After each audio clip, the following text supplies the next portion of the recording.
ইউসুফকে বকর করে আমরা তাকে খাই নাই। ও যুবক আল্লাহ নবী হযরত নবী ইয়াকুব আলাইহিস সালাম, আল্লাহ নবী হযরত নবী ইউসুফ আলাইহিস সালামের জন্য কেঁদে কেঁদে দুটো চোখে অন্ধ হয়ে গেলেন, দুটো চোখে কানা হয়ে গেলেন। আল্লাহ নবী হযরত নবী ইউসুফ আলাইহিস সালাম আল্লাহ পাক মিশরের আজিজ করে দিলেন, মিশরের বাদশা করে দিলেন। ও যুবক ওনা ভাইরা মিশরের আজিজের কাছে গেলেন। আল্লাহ নবী হযরত নবী ইউসুফ আলাইহিস সালাম বাপের কথা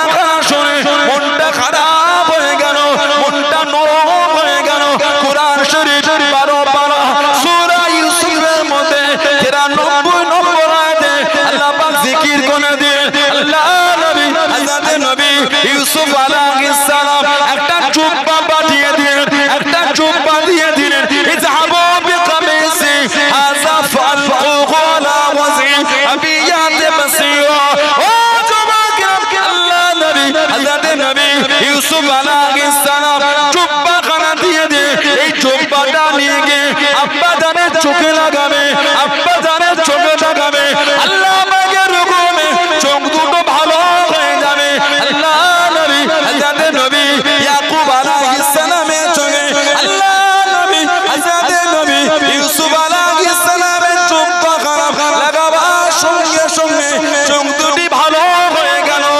জোরে বলুন সুবহান, আর একটু জোরে বলুন সুবহান। আল্লাহ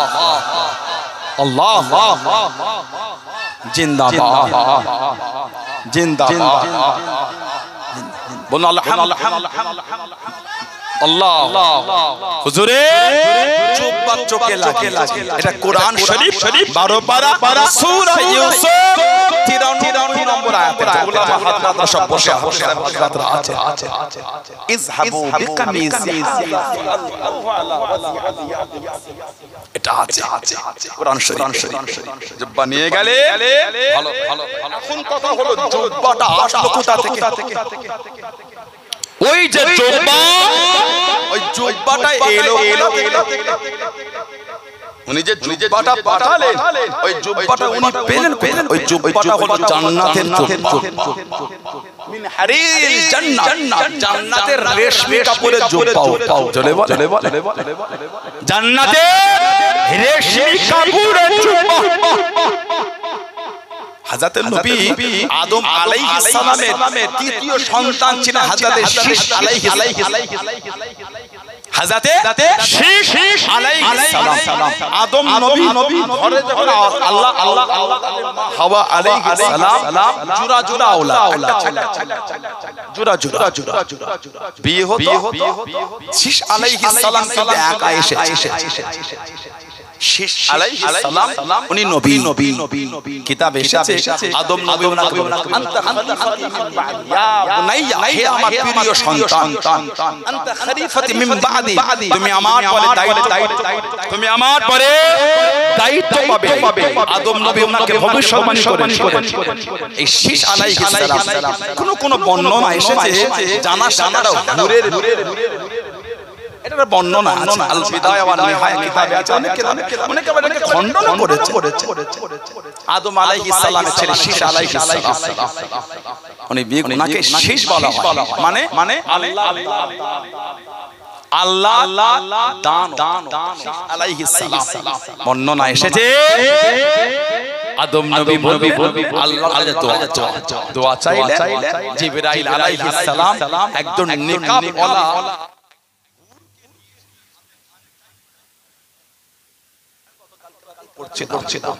খান চাই করে আদম নবী বলে বলে হুজুর আল্লাহ জান্নাত থেকে পাঠিয়েছেন, ইনার সাথে আপনার ছেলে শীশ আলাইহিস সালামের বিবাহ হবে। জোরে বলো সুবহানাল্লাহ। এই যে ইউসুফ আলাইহিস সালাম বাপের কাছে জুব্বা পাঠালেন, ওই জুব্বাটা হলো জান্নাতের জুব্বা। তাফসীরের কিতাব তাফসীরে বাগাবী বলে একটা কিতাব তাফসীরে বাগাবী উলামা হযরতরা আছেন কামরুল ভাই উলামার সম্মানীয় উলামারা আছেন এই কিতাবে এসেছে তাফসীর আপনার কোরআন শরীফ সূরা ইউসুফের 93 নম্বর আয়াতে তাফসীর করতে উনি হযরত মুজাহিদ থেকে একটা তাফসীর এনেছেন হযরত নবী ইব্রাহিম আলাইহিস সালাম জানাকে নমরুদের আগুনে ফেলা হয় ইব্রাহিম আলাইহিস সালাম জানাকে নমরুদের আগুনে ফেলে দেওয়া হয় কিতাবে এসেছে কিতাবে এসেছে ফাতাহু জিবরিল কামিস মিন হারির জান্নাত ফাআলবাসাহু আইয়া যখন ইব্রাহিম নবীকে নমরুদের আগুনে ফেলা হলো উরিয়ান ফিন্নারে উরিয়ান ওয়া উলকিয়া ফিন্নারে উরিয়ান উলঙ্গ ইব্রাহিম শরীরের কাপড় খুলে ওই নমরুদের আগুনে উলঙ্গ করে ফেলেছে আল্লাহ পাক জিবরাইল আলাইহিস সালাম কয় যাও জিবরাইল জিবরাইল সালাম আসলেন মিন হারিরিল জান্নাত থেকে রেশমি কাপড়ের জুব্বা এনেছে ফাআলবাসা জুব্বাটা এনে ইব্রাহিম নবীকে পরিয়ে দিয়েছিলেন জোরে বলো ওই জান্নাতের জুব্বা ইব্রাহিম নবীর কাছে রয়ে গেল সুবহানাল্লাহ বল যখন ইব্রাহিম আলাইহিস সালাম ফালাম্মা মাতা ফালাম্মা মাতা ওয়ারিসাহু ইসহাক যখন উনি ইন্তেকাল হলেন তার বাপের জিনিস ছেলে ওয়ারিস ছেলে ইসহাক আলাইহিস সালাম ইসহাক আলাইহিস সালাম ইন্তেকাল হলেন ফালাম্মা মাতা ওয়ারিসাহু ইয়াকুব যখন ইসহাক নবী ইন্তেকাল হলেন ওনার ছেলে ইয়াকুব আলাইহিস সালাম ওই ফালাম্মা সাব্বা তখন ইয়াকুব আলাইহিস সালামের কাছে আসলো ফালাম্মা সাব্বা ইউসুফ জাআলা ইয়াকুব যালিকা قميصا في كسبت وصد رأسها وعلقها في عنقه لما كان يخاف عليه ওটা ইয়াকুব নবী ওটাকে পুঁটলি করে ওনার গলায় ঝুলিয়ে রেখেছিলেন কেন ইয়াকুব আলাইহিস সালাম ইউসুফ নবীর বিষয় ভয় করতেন যে আমার ছেলের কেউ ক্ষতি না করে ওটা জুব্বাটা উনি ওনার গলায় ঝুলিয়ে রেখেছেন ঝুলিয়ে হাদিস শরীফে তাফসীরে কিতাবে আছে ফালাম্মা লাকিয়া ফিল বির উরিয়ানা যখন ওনাকে কুয়ার মধ্যে ফেলে দিল উরিয়ানা জাআহু জিবরিল আলাইহিস সালাম ওয়ালা ইযালিকা তাবিব জিবরাইল এসে ওনার গলায় যে কি করা ছিল জামাটা তাবিজ করে ওটা নিয়ে ফাখরাজা কামিসা মিনহু ওয়া আলবাসাহু আইয়াহু গলা থেকে খুলে ইউসুফ আলাইহিস সালাম জিবরাইল আলাইহিস সালাম ওর মধ্যে পরিয়ে দিয়েছিলেন জোরে বল ওই যে গলার তাবিজটা খুলে মানে জুব্বাটা খুলে পরিয়ে দিলেন ওটা ইউসুফ নবীর কাছে রয়ে গেল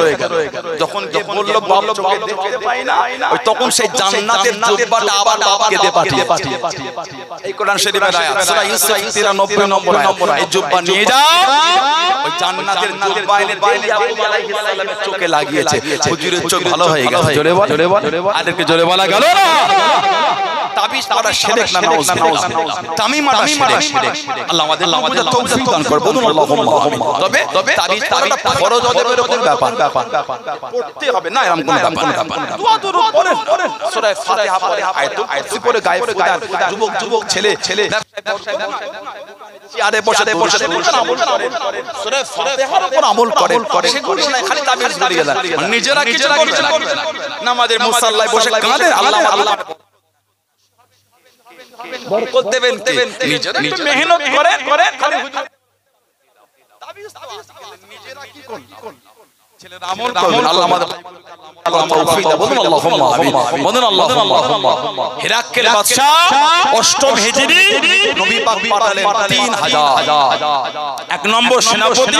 যায়েদ ইবনে হারিসা জানাকে আমাদের নবী তায়েফে নবী পাক 10 দিন ছিলেন আমাদের নবীকে এত কষ্ট দিয়েছিল নূরের বদন শরীফটা ফেটে জুব্বাটা ভিজে গায়ে লেগে গিয়েছে নবী পাক কদম শরীফে দাঁড়িয়ে আছেন নবী পাকের কদম শরীফে পা পাথর ছুঁড়ে ছুঁড়ে আল্লাহ রাসূল একটা কদম শরীফ তুলে এক কদমে দাঁড়িয়ে আছে ওই কদম শরীফে মেরেছে উপরেরটা নামে আবার আমার রাসূলকে কম কষ্ট দেয় যায়েদ ইবনে হারেসা ওনাকে নবী এক নম্বর দায়িত্ব দুই নম্বর জাফর ইবনে আবি তালিব তিন নম্বর আব্দুল্লাহ ইবনে রাওয়াহা ষষ্ঠ হিজরিতে নবী পাককে সুলহ হুদায়বিয়া থেকে ফিরিয়ে দেওয়া হলো চুক্তি বানিয়ে পরের বছর আসতে আল্লাহ নবী সপ্তম হিজরিতে বার হয়ে গেলেন ও যুবক ও আমার মুরব্বি বাজানেরা মায়েরা বোনেরা নবীরা আল্লাহ নবী সপ্তম হিজরিতে বার হয়ে গেলেন আল্লাহ নবী কাবা শরীফের কাছে চলে গেলেন কাফেররা রাস্তাটা ঘিরে আছে কাফেররা কাঁদানে দাঁড়িয়ে গেলেন ও যুবক আল্লাহ নবী হযরত আব্দুল্লাহ ইবনে রাওয়াহা হযরত আব্দুল্লাহ ইবনে রাওয়াহা রাদিয়াল্লাহু তাআলা আল্লাহ নবী জানিয়ে দিয়ে আল্লাহ নবী শুনিয়ে দিয়ে ও বাবা আব্দুল্লাহ ইবনে রাওয়াহা রাদিয়াল্লাহু তাআলা কবিতা বলো বাবা কবিতা পড়ো বাবা হযরত আব্দুল্লাহ ইবনে রাওয়াহা রাদিয়াল্লাহু তাআলা কবিতা শুরু করে দিন কবিতা পড়তে লাগলেন কবিতা বলতে লাগলেন ও যুবক হযরত ওমর রাদিয়াল্লাহু তাআলা কাছে দাঁড়িয়ে গেলেন আয় আব্দুল্লাহ ইবনে রাওয়াহা আল্লাহ নবীর সামনে কবিতা বন্ধ করো ও যুবক আল্লাহ নবী জানিয়ে দিয়ে আল্লাহ নবী শুনিয়ে দিয়ে ও বাবা যুবক আমার আব্দুল্লাহ ইবনে রাওয়াহা ওকে কবিতা বলতে মানা করো না ওকে কবিতা বলতে নিষেধ করো না আমার আব্দুল্লাহ ইবনে রাওয়াহা এই শব্দগুলোকে চয়ন করে এই শব্দগুলোকে বেছে নিয়ে কবিতা খানা বলে আমার আব্দুল্লাহ ইবনে রাওয়াহা কবিতা শব্দগুলো মক্কার কাফেরদের দিলের মধ্যে তীরের মতো আঘাত করে জোরে বলুন সুবহান আর একটু জোরে বলুন সুবহান তুমি ওকে মানা করো না যে শব্দগুলোকে দিয়ে কবিতা বলছে ওই শব্দগুলো কাফেরদের অন্তরে তীরের মতন ধাক্কা দিচ্ছে জোরে বলবেন আর কি জোরে বলা গেল আল্লাহ নবী নববী শরীফে বসে গেলেন ও যুবক আল্লাহ নবী সাহাবাদের ওয়াজ করেন আল্লাহ নবী ওয়াজটা বন্ধ করে দিয়ে আল্লাহ নবীর নূরের চক্ষু থেকে টপটা করে পানিটা গড়িয়ে চলে যায় আল্লাহ নবী জানিয়ে দিয়ে আল্লাহ নবী শুনিয়ে দেন ও বাবা সাহাব আমি নবী আমার যায়েদ ইবনে হারেসা রাদিয়াল্লাহু তাআলা শহীদ হয়ে গেল ইন্না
ঈমান সাহাবা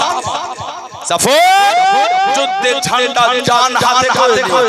রাদিয়াল্লাহু তাআলা ডান হাত কেটে গেল বাঁ হাতে করে দমাতে বাতে একটা বলতা আমাদের মুখে কামড়ালে দুধের ঘর থেকে বার হয় না তিনটে চারটে বলতা কামড়ালে জ্বর এসে যায় ঠিক হুজুর ডান হাত কেটে গেল বাম হাতে করে ঝান্ডা ধরেছে ওহ কি ঈমান সাহাবা বাম হাত নবী বলতে কেটে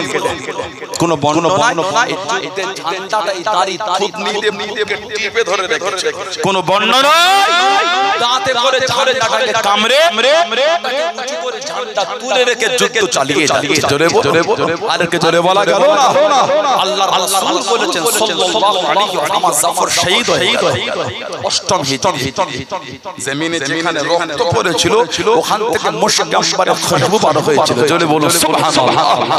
আল্লাহর রাসূল বলেছেন এই দুটো হাত দিয়ে দিয়েছে বলে আল্লাহ খুশি হয়ে জান্নাতে তাকে দুটো ডানা জান্নাতে আমার জাফর দুটো ডানা দিয়ে যেখানে খুশি জান্নাতে উড়ে ঘুরে বেড়াবে জোরে বলবে ওর জন্য উনাকে বলা হয় জাফরুত তাইয়ার জাফর ইবনে আবি তালিব রাদিয়াল্লাহু তাআলা জর্ডানের আলমানে ওনাকে মদফুন ওনাকে দফন করা আজও চারটে ফুটির মধ্যে একটা ফুটি আজও নাক দিয়ে শুকলে আজও মুশতাম্বারের খুশবু আজও পাওয়া যায় জোরে আলেকে জোরে বলা গেল তিন নম্বরে দায়িত্ব আব্দুল্লাহ ইবনে রাওয়াহা রাদিয়াল্লাহু কবি উনি আমার নবীর কবি সাহাবী একটা কিতাব আছে আল্লামা ইবনে হাজার আসকালানী রাহমাতুল্লাহ হুজ্জাতুল মুহাদ্দিসিন উনি লিখেছেন আল ইসাবা ফি তামহিদিস সাহাবা একটা কিতাব আছে উজদুল গাওয়া একটা কিতাব আছে সুআরুম মিন হায়াতিস সাহাবা সব বিভিন্ন কিতাব এসেছে হযরতে আব্দুল্লাহ ইবনে রাওয়াহা হুজুর এই দুজন সেনাপতি শহীদ হয়ে পড়ে দেখছেন দায়িত্ব মনের মধ্যে ইতস্তত ভাব কাজ করছে নফস বাধা দিচ্ছে নফসের বাধা থেকে উঠে উনি কবিতা ওই অবস্থায় মনকে কবিতা বলছে এই মন শহীদ হতেই সুবহানাল্লাহ বল নিজের মনকে কবিতা বলছে মন শহীদ হতেই শহীদ তুই না চাস তোকে জোর করে নিয়ে যাও তবে মন শহীদ হতে হবে এই মন এক ফোঁটা নাপাক পানির এত অহংকার কিসের মন আজকে যদি শহীদ হয়ে যাস আল্লাহ তো জায়গাটা জান্নাত করে তবে আজকে বেঁচে যা ভাববি না যে মরণ হবে না মরণ কিন্তু হবে তবে আজকে যদি শহীদ হয়ে যাস আল্লাহ তো জায়গা জান্নাত করবে মন তুই যদি শহীদ নাও যাস তোকে আমি করে নিয়ে যাব নিজের মনকে কবিতা বলে শুনিয়ে আল্লাহর উপর তাওয়াক্কুল করে আল্লাহর দ্বীনের জন্য ময়দানে নেমে হযরত আব্দুল্লাহ ইবনে রাওয়াহা রাদিয়াল্লাহু আনহু উনিও শহীদ হয়ে গেছেন ইন্না লিল্লাহি ওয়া ইন্না ইলাইহি রাজিউন উনাকে জর্ডানের আম্মানে দাফন করা তারপর একজন দায়িত্ব পেলে উনি নিজে থেকে সালেন্ডার এবার দায়িত্ব দিলেন যিনি 5 নম্বর উনি হলেন হযরত খালিদ বিন ওয়ালিদ রাদিয়াল্লাহু তাআলা হযরত খালিদ বিন ওয়ালিদ রাদিয়াল্লাহু তাআলা সেই নবী আমার রাসূলের ভালোবাসা সেই নবী মুহাম্মদ দাবি করলে হয় না দুগুলো ট্রেনিং প্রাপ্ত সৈন্যদের বিরুদ্ধে 3000 সাহাবা চলে যাচ্ছে একবারকে বলেন না যে হুজুর আমরা কি করব আল্লাহ রাসূলের জন্য আল্লাহর দ্বীনকে জিন্দা করার জন্য 2 লক্ষ কেন 4 লক্ষ অসুবিধা নাই কেন হুকুমটা রাসূলুল্লাহ দিয়েছেন জোরে আর একটু জোরে বলা যাবে না সেই নবীর মন্ত্র তৈরি দাবি করছি আমরা সমাজ আমাদের সুদে ধ্বংস হয়েছে হাত জোর করে বলি ফিরে আসে হাত জোর করে বলি চলে আসে নাজাতের কোনো জায়গা সমাজ চায়ের দোকানগুলোতে লটারি এই মনের কষ্টটা কাকে বলবে চায়ের লটারি আমরা এত খারাপের দিকে এগিয়ে যাই রাত 3টে 4টে অবধি বাড়ির ছেলেটা মেয়েটা ভিডিও দেখে গান শুনে ফজরের নামাজ বলেন ঠিক বলছেন ভুল বলছেন আল্লাহকে ভয় করে আল্লাহকে ভয় করে আল্লাহকে ভয় করে মরণ কিন্তু আমাদের হবে কত বড় গুনাহগার আমরা আল্লাহর কাছে মাফ চাই যদি আল্লাহ মাফ না করতেন কোরআন শরীফ সূরা জুমা 53 নম্বর আয়াত আল্লাহ আমাদের বলতে লা তাকনাতু মির রাহমাতিল্লাহ বলুন সুবহানাল্লাহ জোরে বলা গেল না হে আমার বান্দা তো আমি আল্লাহ আমার রহমত থেকে নিরাশ হয়ে যাস না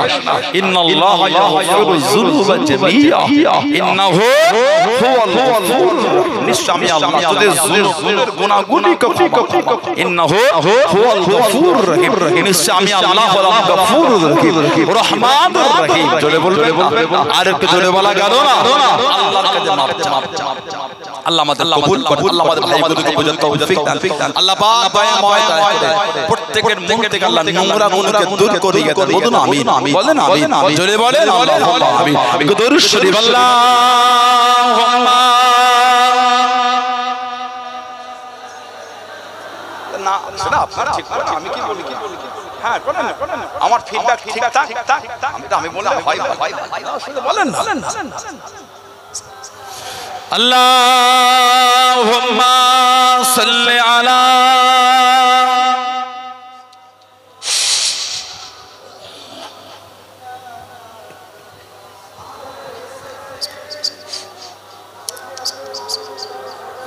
কালিমা লা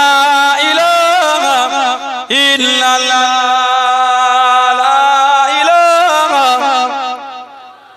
লা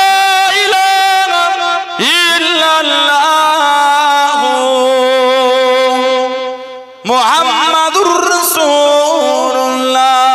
আল্লাহুম্মা সাল্লি আলা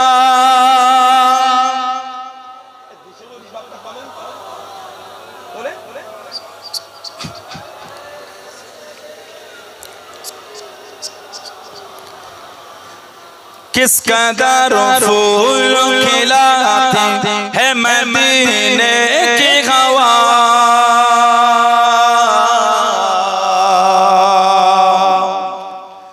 किस कदर फूल खिलाते हैं मदीने की हवा मदीने की हवा मदीने की हवा मदीने की हवा किस कदर फूल खिलाते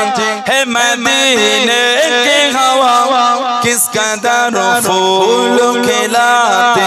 हैं मदीने की हवा किस कदर फूल खिलाते हैं मदीने की हवा किस कदर फूल खिलाते हैं मदीने की हवा दिल को गुलजार बनाते हैं मदीने की हवा दिल को गुलजार बनाते हैं मदीने की हवा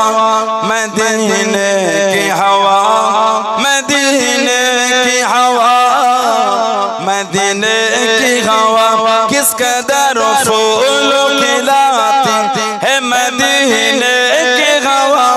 किस कदर फूल खिलाते हैं मदीने की हवा दिल को अल्लाह से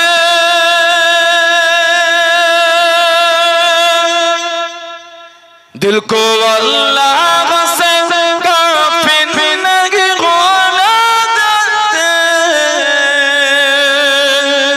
दिल को अल्लाह से काफिर नहीं होने देते याद काबे की दिलाते हैं मदीने की हवा याद काबे की दिलाते हैं मदीने की हवा मदीने की हवा मदीने की हवा मदीने की हवा किस कदर फूल खिलाते हैं मदीने की हवा किस कदर फूल खिलाते हैं मदीने की हवा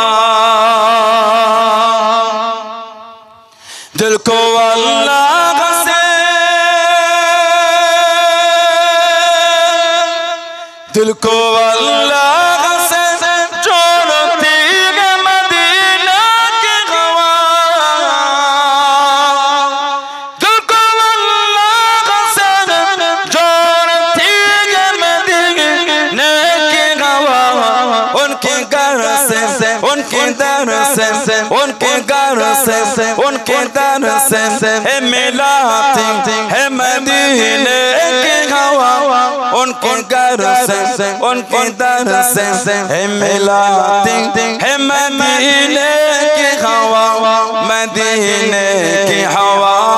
मदीने की हवा,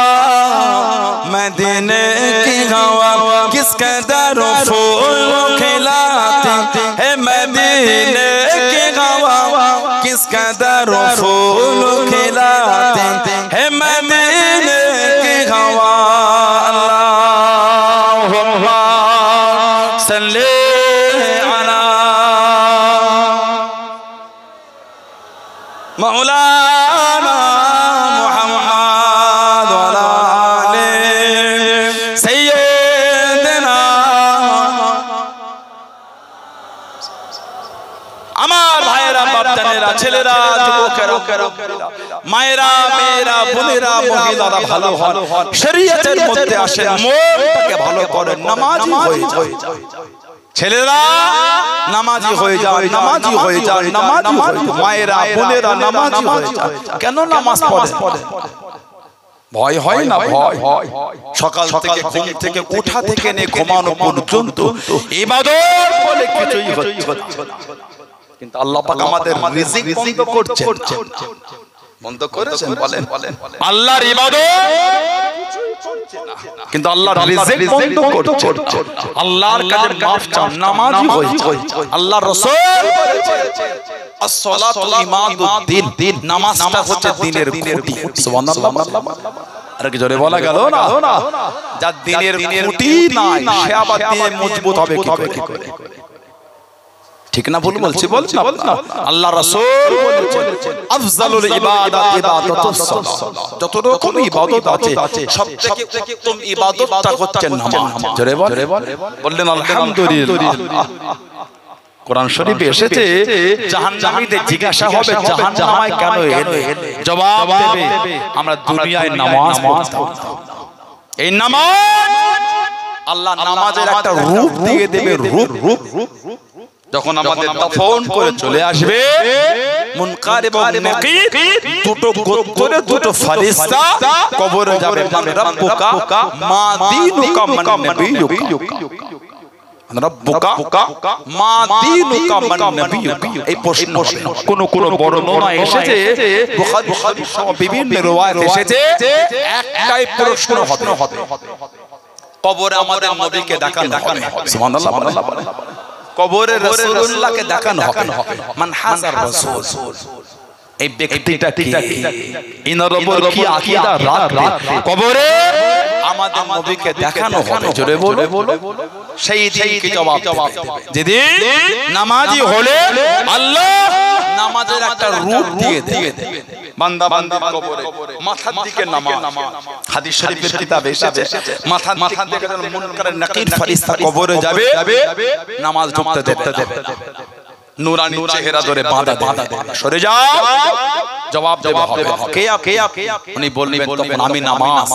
দুনিয়ায় আদায় করে আল্লাহ খুশি হই আমার একটা রূপ চেহারা দিয়েছে। আজকে এই বান্দা বান্দির কবরে আমি আপনাকে মাথার দিক থেকে ঢুকতে দিচ্ছি না। জোরে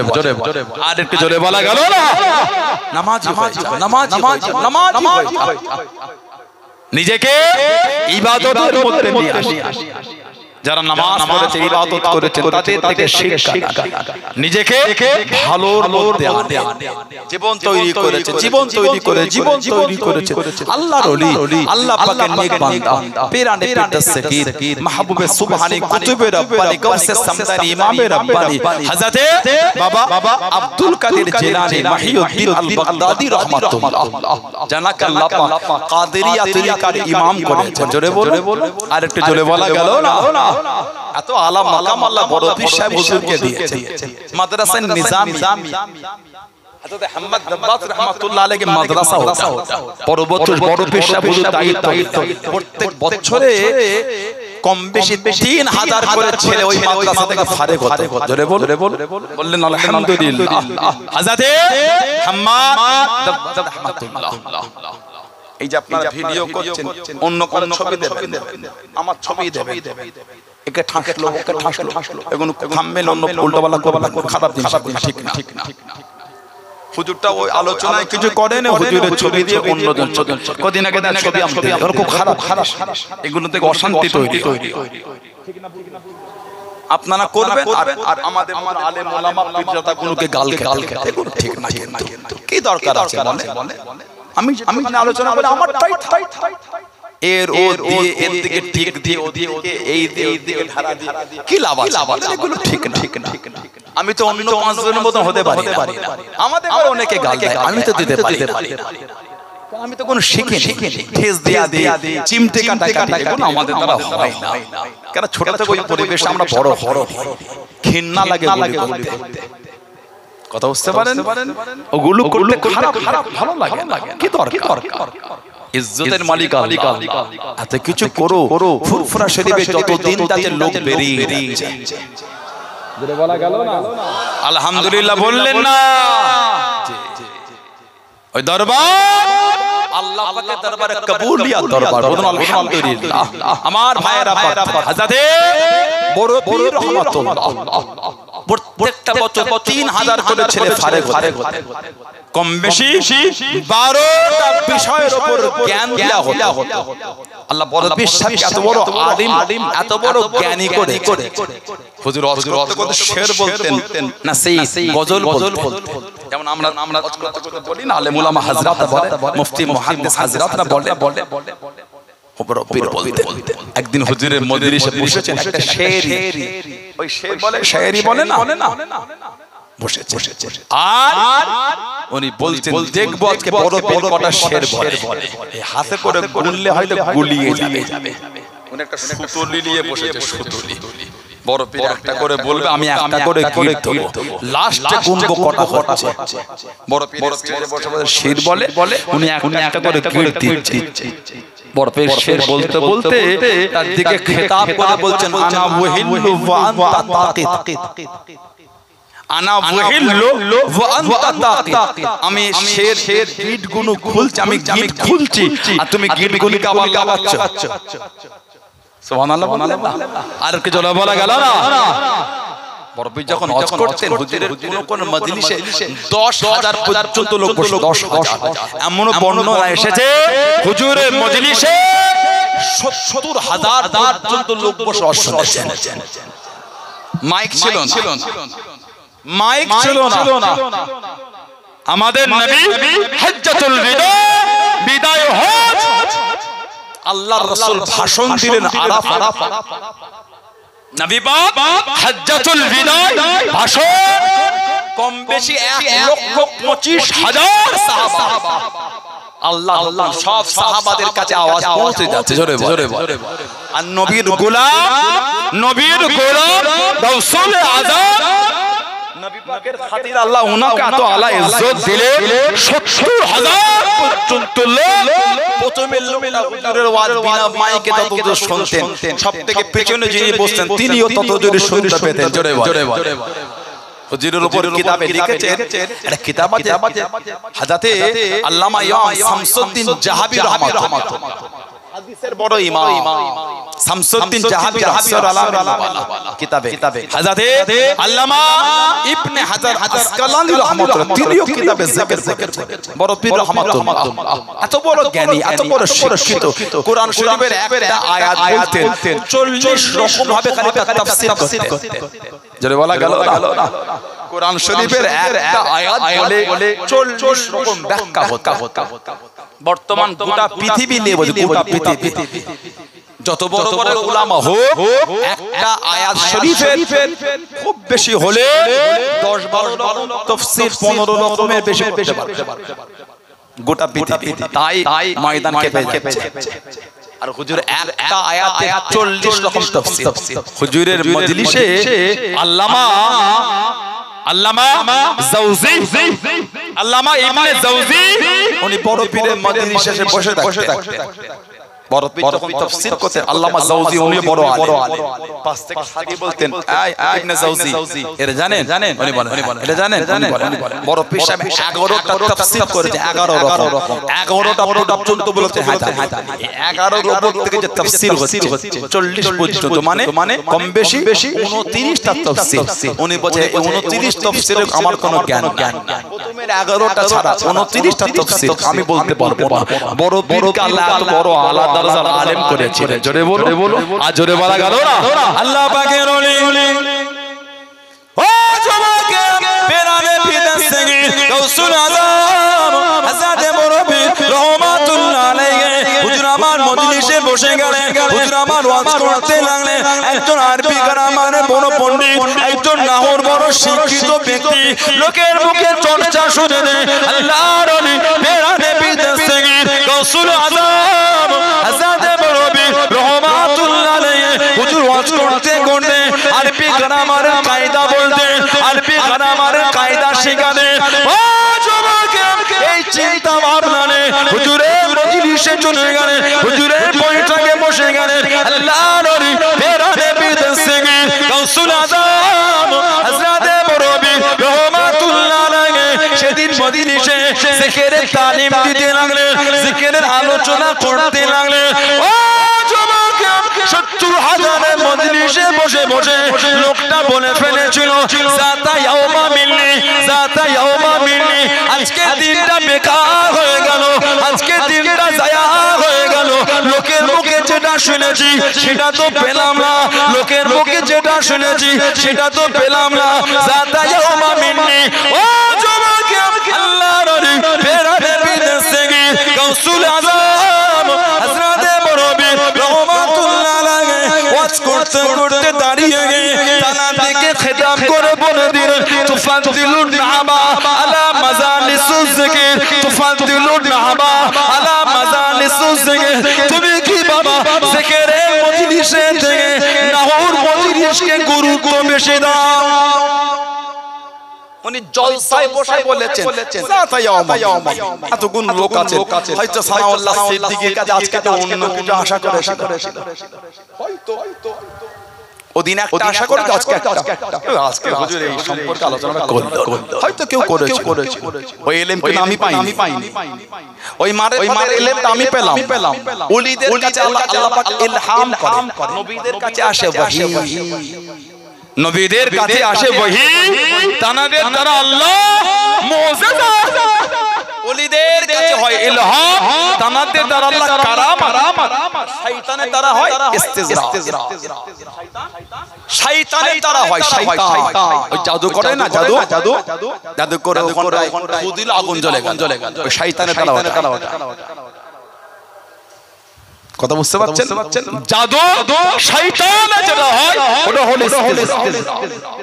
ওলিদের কয় আল্লাহ ইলহাম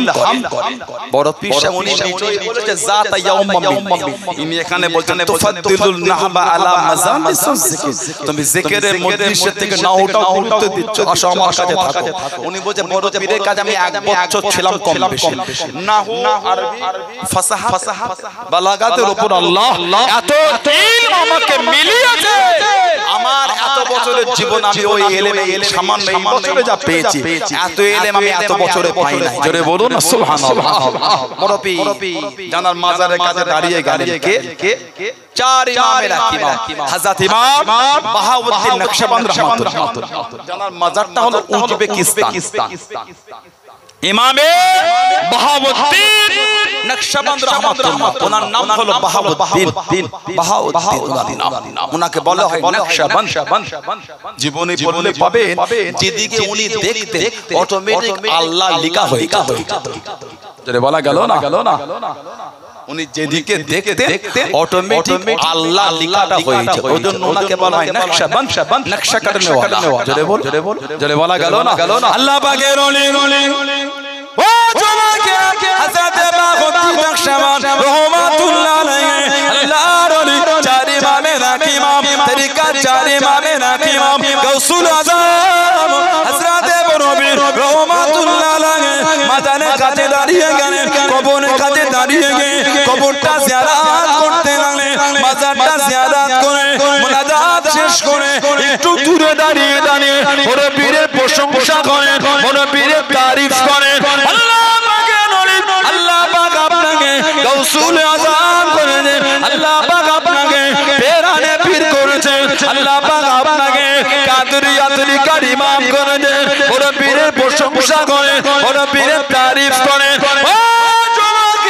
আল্লাহ পাকের হুকুমে রূহানি অবস্থায় হুজুর আমার শুনতে পেয়ে গেলেন গাউসুল আজম হযরত বড় পীর রহমাতুল্লাহ আলাইহি কবর থেকে আওয়াজটা ভেসে ভেসে আসে ও তুমি আমার তারিফ করো তুমি আমার প্রশংসা করো তুমি কি জানো আল্লাহ পাক তোমাকে কি মাকাম খানা দিয়েছে কি ইজ্জত খানা দিয়েছে হুজুর আমি বলতে পারবো না হুজুর আমি বাউন্তি জানি না আল্লাহ পাকের হুকুমে রূহানি অবস্থা শুনতে পেয়ে গেলেন ও আল্লাহ পাক তোমাকে ইলমে মারিফাতের ওই আলা মাকাম মিলিয়েছে বাবা ইলমে রূহানিয়াতের ওই আলা দরজা মিলিয়েছে বাবা আফতিয়াতের দ্বারা ওই জায়গাটা মিলিয়েছে বাবা ও বাবা দুনিয়া জমিনে যেদিকে তাকাবে বাবা যেদিকে দেখবে বাবা আল্লাহ পাকের হুকুমে ওই দিকে আল্লাহ নিকাহ হয়ে যাবে জনে বলুন সুবহান আর একটু জনে বলুন সুবহান আল্লাহ আল্লাহ জিন্দা জিন্দা